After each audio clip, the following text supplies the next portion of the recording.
Welcome to another episode of Chattin with Staxx. I'm your host, Bill-Staxx, and today I got Anthony Luciano Ramundi. What's up, man? Not too much, Billy. How you doing? I've been good, man. You know, How's your 4th of July coming along? it's coming along. I'm not really a festive 4th of July kind of guy, though. Yeah, I know. I don't really go out and watch the fireworks. Do you? Too many idiots go out on 4th of July. I say that's when all the amateur drunks go out. Yeah, All I the don't got amateur drunks time. come out and they No, want to do drinking and everything. no time for that, man. Hell no. So I want to talk about these rats, man. These mob rats. There's thousands of them. Please take I your know. choice. Which one? All right, So let's start off. I tell you what. Let's start off with Frankie Lino. Frankie uh, Lino was with the Bonanno family. He was a captain in the Bonanno family. Frankie Lino had I don't know if it was his daughter. Oh, yeah, I think it was his daughter. Her name was Grace Ann. She used to go around to hang out with a friend of mine, Mikey the Bear, who was around me. P.S. What happened? There was a rumor that Mikey the Bear sold Grace Ann drugs or gave her drugs because the girl was hooked on drugs. But she was fucked up to begin with. She used to come to my club when I had the Rich Man Poor Man Club in Brooklyn. That club was on Avenue L between East 15th Street and Locust Avenue.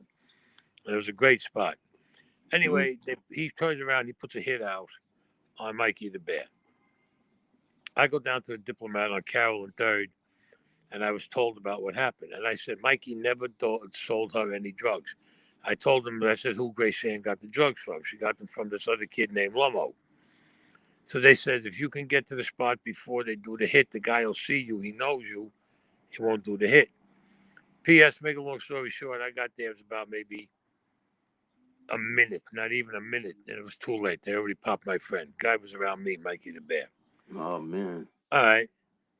Now, it turns out that the real story was that Mikey the Bear ripped off a drug dealer.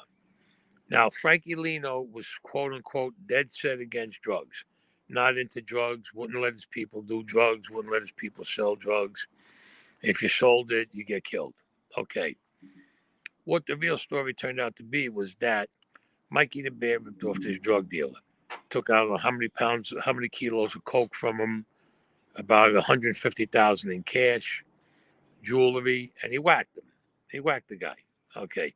It turns out this was Frankie Lino's supplier. Frankie Lino had one of the biggest drug businesses going, this hypocritical fuck that he was. Meanwhile, Frankie Lino would go around pointing the finger at everybody saying, this guy's a rat, that guy's a rat. And Joe Messina would give the okay to whack him.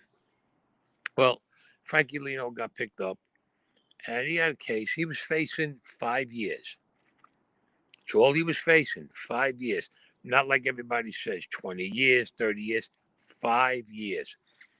And they said, they said, well, he had a medical condition. They were going to send him to like a medical facility, like in Lexington, Kentucky, which that's like being in a camp.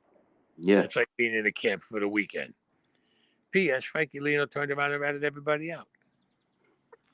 For 5 years. For 5 years, he ratted everybody out. He pointed the finger at everybody and said, this guy's a rat. And Joe Messina would give the okay to whack the guy on Frankie Lino say so. Meanwhile, Frankie Lino was the one that turned out to be the rat. And all these other guys that he said to whack them, none of them were rats. Not one of them turned out to be a rat. Only Frankie Lino was over 5 years. Right? Was there other people that were doing stuff like that? There was so many fucking guys. You had shit. You had Jesus. I mean, all the guys that they turned out to be rats. You had Johnny Pate, who was Charlie Moose's brother-in-law, Johnny Pate. He lived in Staten Island on Highland Boulevard. He got pinched on a case. He was a captain in the family. Guy was a tough guy. He'd order you hit. He'd order you killed in 5 seconds. This guy, if you sat down at the table with him, and if he felt you didn't show him the proper respect that he thought he deserved, when you walked out of the meeting, he would tell his guys to whack you. 2-3 days later, they'd find you dead. There's another guy, wasn't into the drug, dead set against drugs. Well, one of his drug dealers turned out to be a rat. and they gave him up. Johnny Pate was facing 10 years.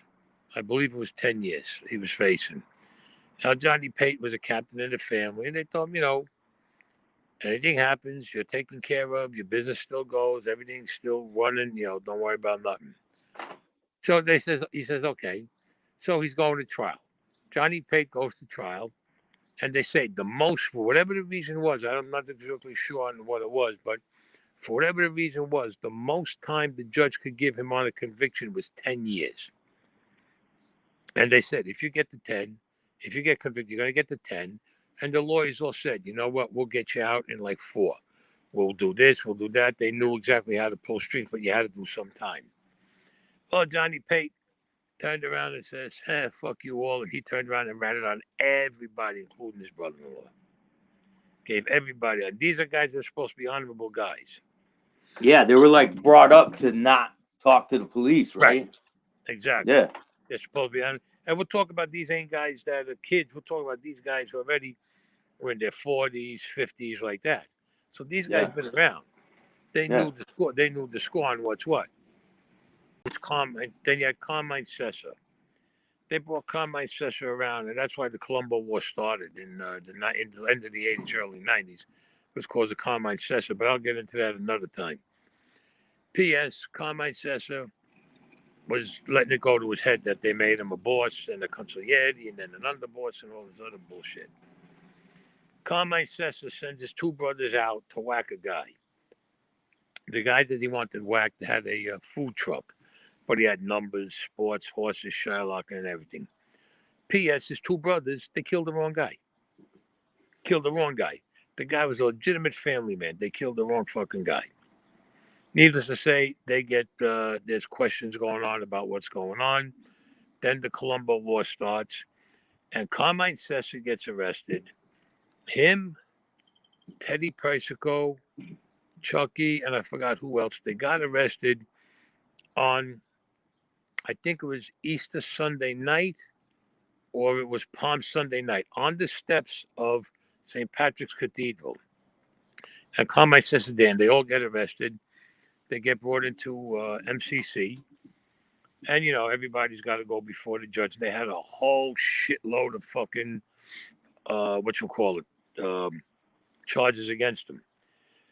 Well, the next morning, everybody gets up early. They open up your cells to get you out to, eat your breakfast and everything. Everybody comes out except Carmine Sessa. So Uncle Teddy turns around. Uncle Teddy Persico turns around and says, well, where the fuck is Carmine? Was he still sleeping? The guy who was in the cell room says, no. He said, they took him out of here at 4 o'clock this morning. Yeah, because he was going to tell. He ratted on every. Teddy wound up doing over 20 years, and he died. He was only home for about 2 or 3 years, and he died.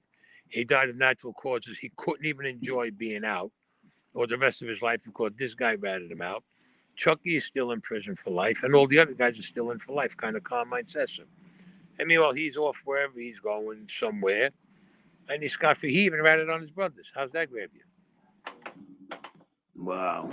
Yeah. He's still around? He's still alive? Carmine Sessa? Well, he's in witness protection program. Yeah, the WITSEC program. He's in the WITSEC program, this fucking piece of shit that he is. Let me tell you something. Then you had Sally Michiata, Sally Majok, they called him. Made him a captain in the family, brought him up right. Guy done God knows how many pieces of work, done everything he had to do from top to bottom. He gets a pinch, says, fuck you, I'm not doing the time. He ratted on everybody. So let me say, ratted on, got everybody that he was involved with sent away. Didn't give a shit. There's a lot of people out there that do stuff like that, right? Now, there's a point I'm trying to make with this. All these guys were clean shaven. They never wore facial hair, never wore a mustache or beard, no nothing. And the story was years ago, they used to say, if you wear a mustache or a beard or blah, blah, blah, blah, blah, you're a rat, you're going to become a rat. Well, guess what? All these guys were clean shaven. Not one of them wore a mustache. Not one of them wore a beard, not sideburns, and they all ratted on everybody out. So that's bullshit. Whether you're wearing facial hair or not, that you're going to be a rat.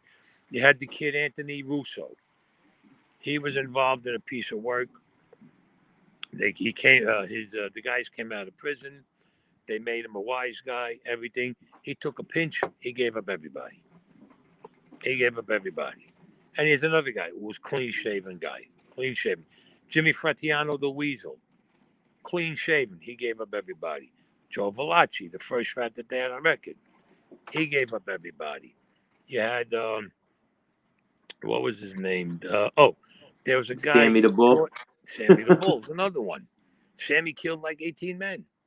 He would just go to John, you know what, this, that, or whatever. John would tell Sammy, do what you want to do, or he would okay it. Sammy'd whack the guy, and Sammy would take over his business. Sammy was only whacking the guys to take over their business because they had a good business.